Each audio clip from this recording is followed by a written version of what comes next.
we'll try to get started again. You people are just gonna have to bear with me. I promise this is great information. I see a note sticking up in front of the camera, so let's just go move that. And there's Biscuit, and he says hello, and there goes the iPad. And so what a disaster, and it's all Biscuit's fault. Now we'll just share this with everybody, let everybody really enjoy it. Okay? Everybody good for a few minutes. All righty. Now here we go.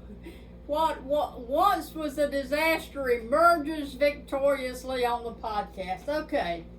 The podcast too. Why write and what write. I always wanted to write for children. You may be a just lover. You may love romance novels, and you may want to write a romance novel. I wrote a romantic suspense novel first. That was my first novel. Not my first attempt at writing. I wrote for the newspaper. I wrote lots and lots of poetry, like all young people seem to want to do. And of course, my first love is poetry, and I'm going to tell you some things about the poetry that I wrote and continue to write. And I have been on the Amazon bestseller list in poetry, so I'm real proud of that. So there are lots of different kinds of writing that you can do. One of them is writing educational materials for teachers to use in the classroom, for some of the educational materials companies that sell to the classroom. Now, so you have to kind of hone in on what you want to write, and you know that you want to write because you just love to write, okay?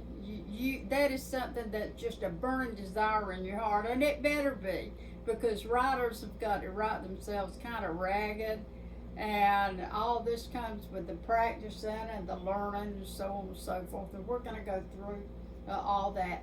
So you write, hopefully, like a musician. You're just kind of born with that gift.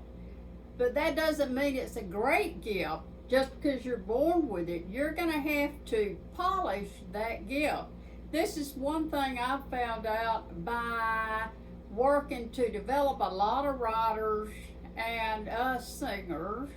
They don't want to learn. They think, oh, I can tell a good story and I'm just going to write it. And but the first thing that I want you to do is I want you to learn to write. Now, we've talked about why write. We're going to write because we just feel the calling. We just feel led to write.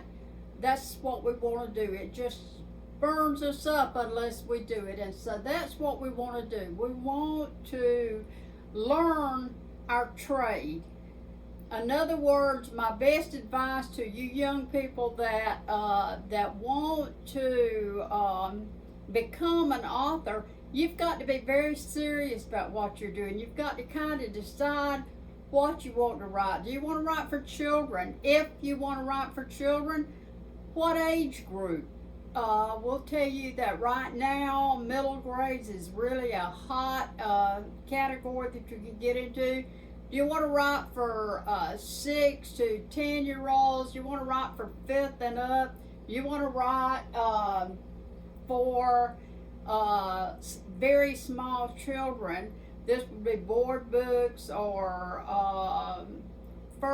those little first word books, like the school bus, the bus stop, the bus driver, the seats on the bus, the wheels on the bus, and they turn and all this stuff. So what age group do you want to write? You have to do some research into this. This is not going to be easy, but I can tell you that being a writer is a wonderful choice for you, and it's fun and it pays off. Yes, it does. Writing for Love and Maybe Money. And that's the title of the podcast, and I want to remind you of that. So we're talking about why write. You have to have a passion for it. Best advice, don't quit your day job while you are learning to write, because you're going to have to write thousands of pages. That means thousands of words. And I'll tell you a little bit later on how to determine your word count. What is the word count for an early reader, a chapter book for children? What is the word count for young adults that are older? They, of course, are not going to want a lot of pictures in their book like small children do.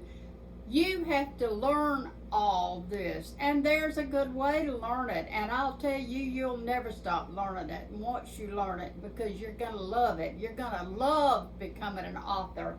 Now, we've talked about why write, and now we're going to talk a little bit more about what you're going to be writing. You may be someone that wants to write a novel. Please don't write a novel based on your love affair with the postman, or a love affair you had with a teacher and that joker left you and made you so mad it just broke your heart, and you were standing on the edge of the bridge and a nun walked by and saved your life by talking you back. I don't want to hear that. I want to hear what I want to hear. So the first thing I think that writers that are really wanting to grow up to become successful authors must do is they must understand that you are writing for the reader. You're not writing for yourself to read to the reader. You're not writing for a parent to read to their children. Hopefully, well, no, I take that back. Of course, one of the first things that we certainly want parents to do is get the little books together and start reading to their children. Start those children a little book collection. Make sure the book collection piece of furniture is not real tall and will fall over real easy, of course. But we want parents and older kids too to read to the little children and help them develop a love for reading. But when you're writing for children, just set it right for children to begin to learn to read. And as children get into the first, second, third grade, they are beginning to learn sight words, and they learn a lot of words, and they start reading on their own. So we're writing for kids to read, okay? Not for parents to keep reading to the children, but we're writing for the kids to read to themselves, and therein lies the joy of reading. So early on in your path or your journey to becoming an author, you've got to research the stuff out, these subjects.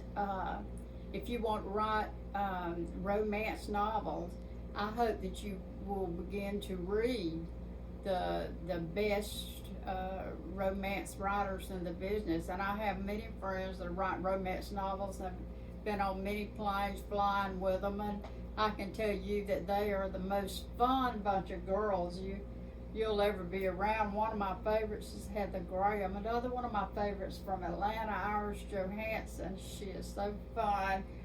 But they write romance novels. So there's a whole group of women who write literary fiction. We call that Southern fiction. I've begun to write literary fiction, and I tell you, I just love it. There's a whole group of people who are well known, and I'm sitting right here looking across my room at an entire collection, a very valuable collection of Stephen King books, one of the best writers of our entire generation. I'm looking at a collection of books on the other side by Larry McMurtry, considered one of the best writers of our generation. Western fiction, mystery, psychological fiction. So I'm looking at some poetry by Gibran, by Elizabeth Barrett Brown, and by Some great writers. I'm looking at a literary, magnificent literary collection. So lots of books and lots of subjects to write about. If you're writing for children, of course, they're going to have some taboos in there. You have to learn what these taboos are. You have to learn, research out what you're writing. I am never, ever very far from my Strunken White. My Strunken White is like, I've been caught reading Strunken White. This is an old paperback copy, an old third edition that was published way back yonder. But I can tell you that I am never without this book. And I have a lot of resource books that I refer to. I have a biblical analysis book. I have Bibles laying around because I do tend to be a Christian writer. All of my books feature pretty much Georgia cities. I set all of my books in Georgia. I'm a proud Georgian. I'm a very I'm like Dolly Parton said one time in an interview.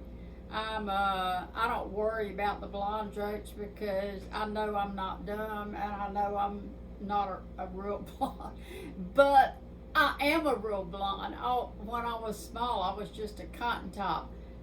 I advise all of you writers that are aspiring and that are on a journey and that are determined to become a great writer of your generation. I totally 100% advise you to write what you know. When I say write what you know, if you decide that you want to write a story set in World War II, which of course I did one time, I wrote a children's book called There Come a Soldier that my daddy told me about World War II. He was in World War II. Now, when I began to write this story, I realized that I had massive amounts of research to do. When this manuscript was completed, There Come a Soldier, which this book is sold out at Chronicle Books in San Diego. This wonderful story had to be researched. It wasn't like I could sit down and write what my daddy told me. I had to know for sure that the facts that he told me were correct. When the manuscript got to the publisher in New York, the publisher, the editor, Ann Tobias called me, and what a wonderful person she was to work with. And the publisher was Christopher Francis Shelley on this particular children's book. And they told me that this was the only children's book written about paratroopers in World War II. Now, I can tell you that I love that. But I had to make sure that when I said he crossed the ocean on the Queen Elizabeth I, I had to make sure that was right. The editor wanted to make sure that was right. The publisher wanted that to be correct. I figured it was correct. I hadn't researched that out, but I figured it was correct. Well, that's not good enough in writing. You have got to have your facts correct. They hired a World War II historian from, I think it was somewhere like Pratt University, I'm not sure where it was from, to go over this manuscript and make sure these facts were correct. And the only thing that he had to correct in the book was the fact that I had said the Queen Elizabeth I. And he said at that point in time, there was no Queen Elizabeth II. There was not a ship designated Queen Elizabeth II. And so therefore, the ship that the soldiers went over at seas on was just simply called the Queen Elizabeth, the great ship, the Queen Elizabeth. And so we changed that and made a little correction. I had the weather right, I had the scenes right, it all turned out well, and it was wonderfully received, and I got some really good reviews on that. Of course, it's sold out. What more can I say? Now, this was a children's storybook. Wonderful, wonderful pictures that I wanted to write. That's my dad right there on the back. And the way that this unfolded was he joined the army and became a soldier. And I want to say that the pictures in this book are absolutely beautiful, and they were drawn by world-class children's illustrator Ron Mazellan, who has, of course, drawn books for the very best of them, and I'm just so proud of that. But that was what I chose. Why write? I love to write. What write? I wanted to write children's books. Now, this was after I had written my first novel, which was published and very well received, and then published in 5 languages overseas, so I can't argue with that, and I do love a good mystery, but my heart was in children's literature, and so I followed my passion, and I began to write for children, and I've written other books for children, which I have mentioned. This book right here, Peach When the Well Run Dry, is a storybook that I sold. I sold it on 6 pages to the people at Marimba Books in New York, and it is a story about drought. And I'll tell you that the Weather Channel needs to get this book, because it is the first story about drought for kids that I've ever seen, and it's called Peach When the Well Ran Dry. This little book won me Georgia Author of the Year and is sold right now by the Children's Defense Fund in Washington, D.C. So I followed a pretty good career in children's writing, and my heart is all caught up in teaching children really good stuff. I want to teach kids to have faith. And these kids were raised in a Christian home. There's a church scene in Peach When the Well Run Dry where there's a guy preaching and everybody's shouting hallelujah and having a good time in church. At the same time, their well's gone dry, so they're out looking for water. And of course, the old man shows up that says he is a water diviner. I don't know if you know what that is or not, but you'll have to read the book and find out. Nobody believed that man, but this young boy did. And so it's a story about friendship. So there's a lot going on. When you decide to write for children, you have to learn the various, I'd say, requirements for the different age groups, such as you don't want to have too many characters in a book for small kids. You can have a few more characters as the book goes on. I recently, I wrote a novel recently called, and I don't see that novel right here, called The White Bird and Gull, that had 5 characters in it, and it took me a while to get through the development of all those characters. Now, a few years ago, I had a great friend that passed away, and I'm still in shock, and I decided to write a novel set on the coast of Georgia about this particular guy. So I kind of swung back to writing literary fiction. During all this writing, you get a lot of practice. Don't dare put your shrunken white down. Now, people think they could just write and everybody will love it. That's not how that happens. You have to be a wonderful writer. You have to know the rules. You have to know where the comma goes. You have to, I had a really fabulous time writing this book, Another Island, Another Moon.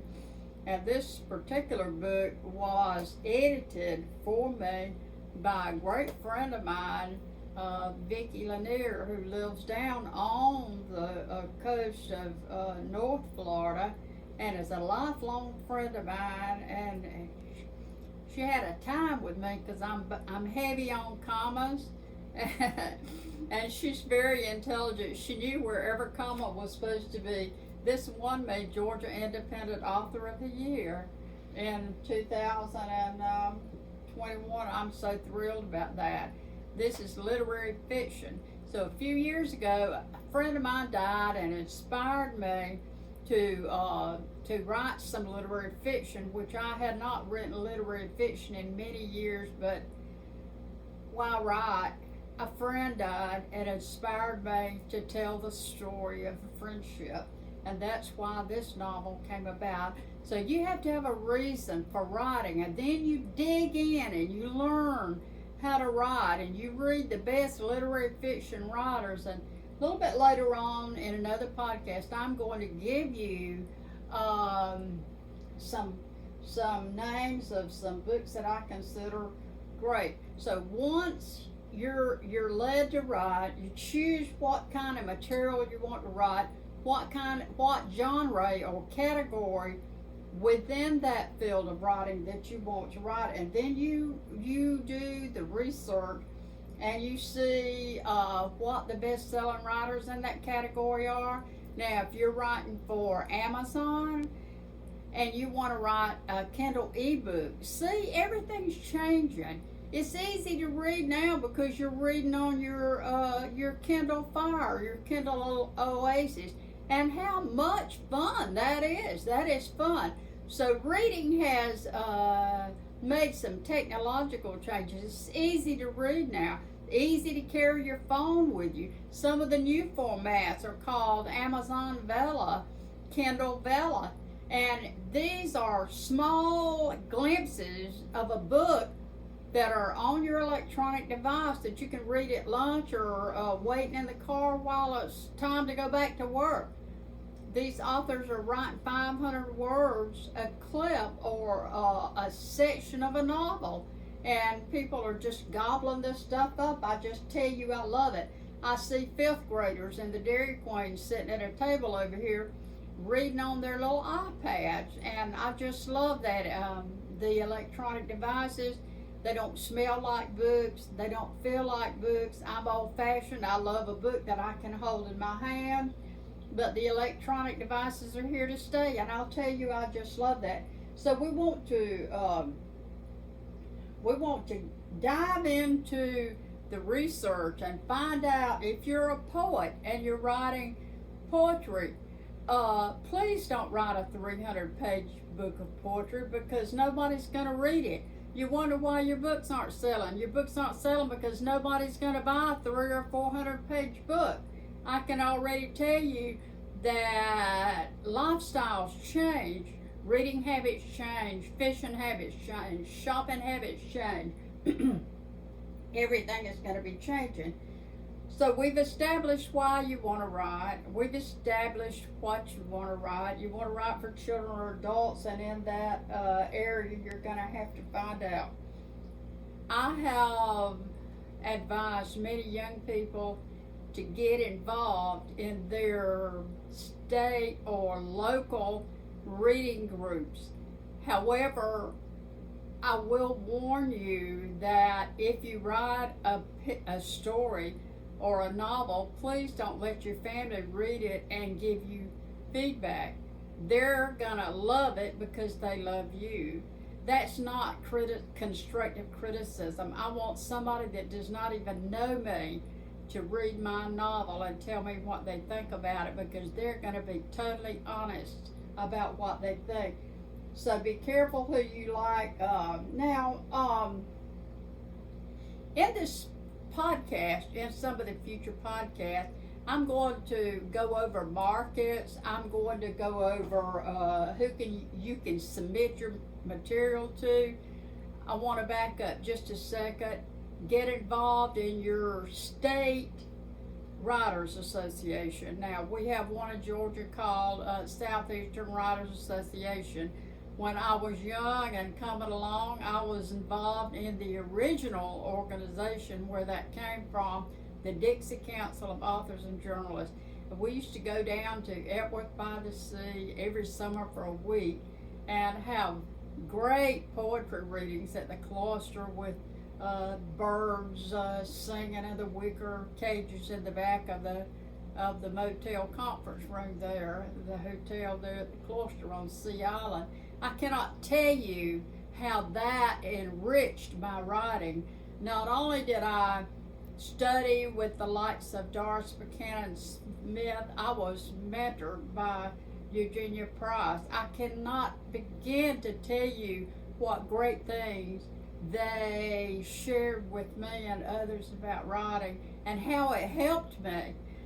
Learning to become a great writer is a process. It doesn't happen overnight. It is a situation where you are always going to be learning. You're never going to be so great that you can't improve. And people that think they're so great and they can improve will have a very short career. It's not going to work if you're not constantly digging and trying to learn. I said don't write a 400-page poetry book. This is a little poetry book that I wrote, and I started my own publishing company a few years ago so that I could get this stuff out, because I'm not a spring chick anymore, and I wanted to go ahead and get my books out. I found out one of the great things about self-publishing and getting your own books out. I've been traditionally published over my career and paid good bits of money. I've been retired from real work since I was in my 50s, and I'm a little bit older than that now. But I found out as I aged that I could publish my own book a lot faster than the big publishers can, and I have big publishers right now with text messages to me saying, don't you think we should see what you're writing? And I may very well show up with some of the big guys again. I'm not sure, because I just love publishing my own stuff. And this book of poetry here, I told some short stories and I have a good bit of prose.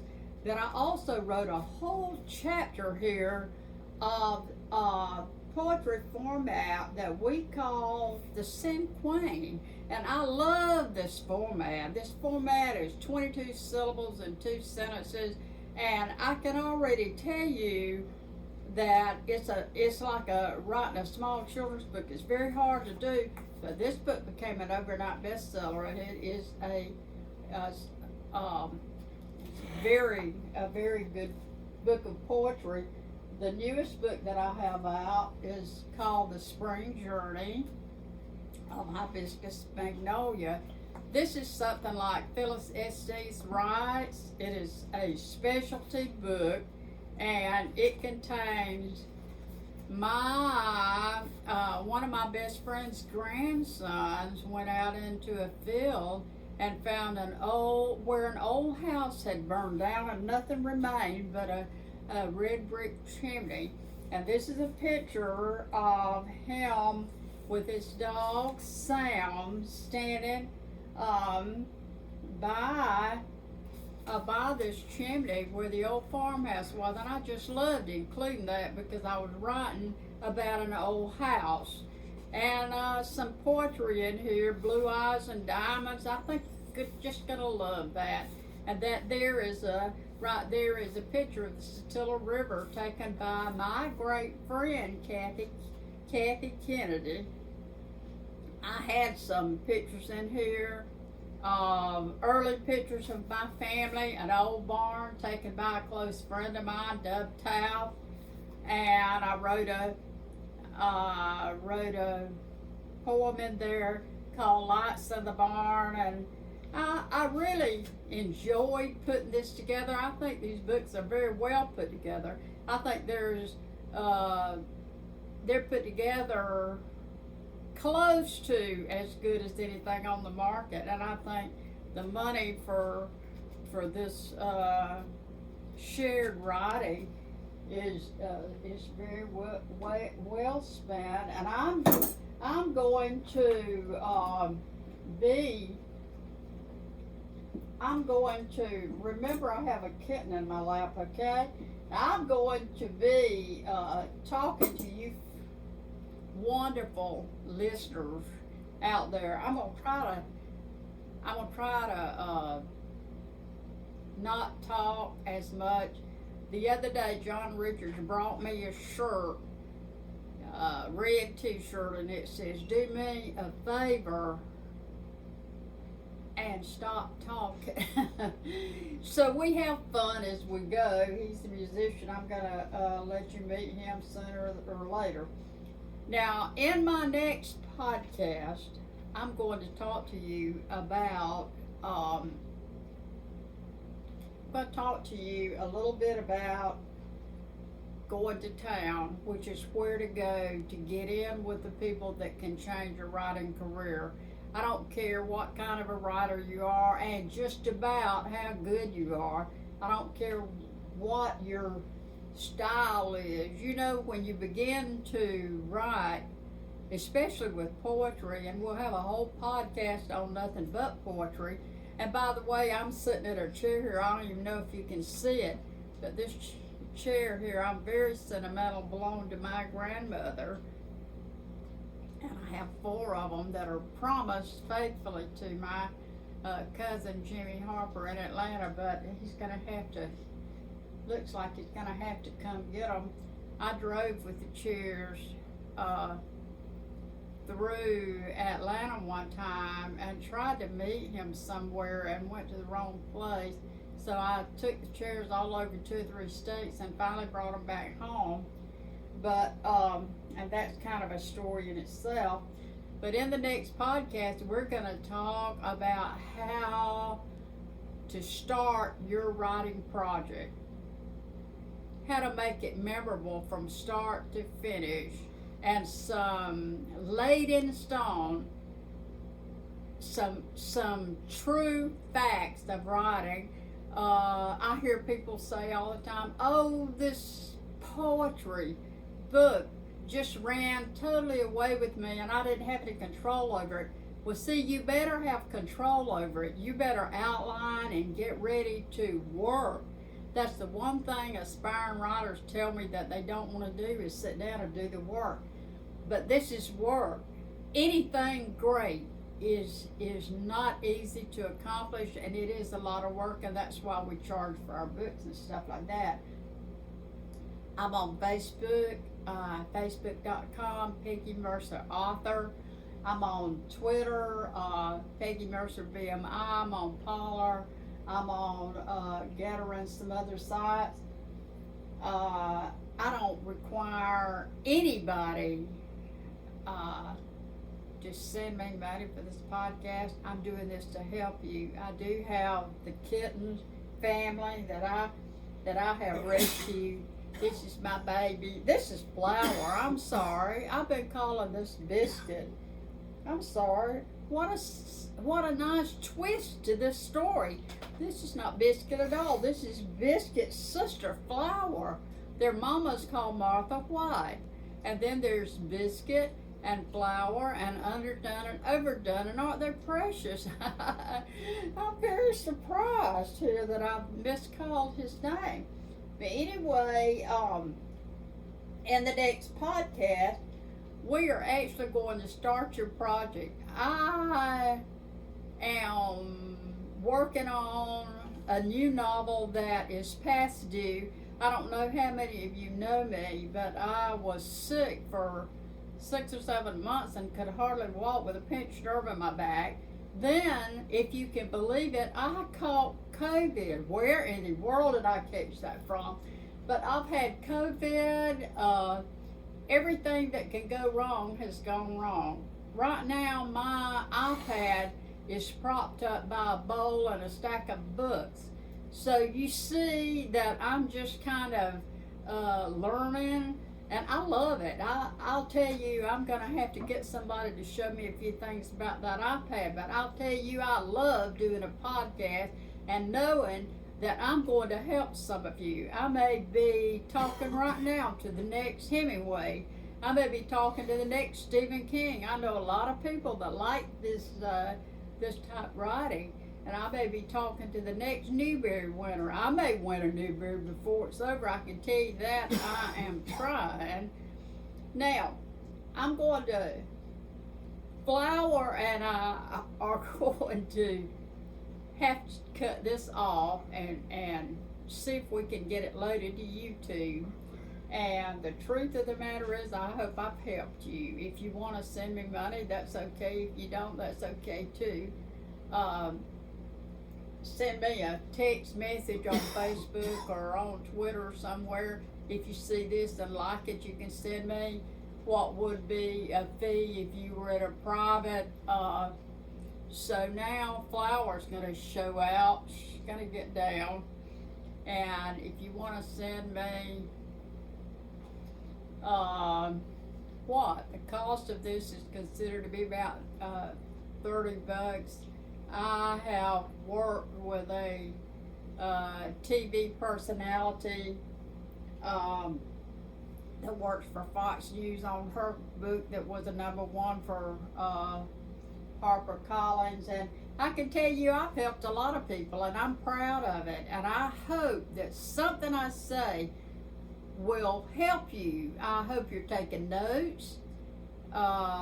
You're welcome to take this as long as you give me credit, and I hope I can come up with improving my podcast. And if I can't, you all are welcome to check out my books and order some if you can off Amazon. If you want autographed copies, you don't have to do anything but let me know. And there's nothing better in the world than a book that's autographed by a real author. Thank you for joining me.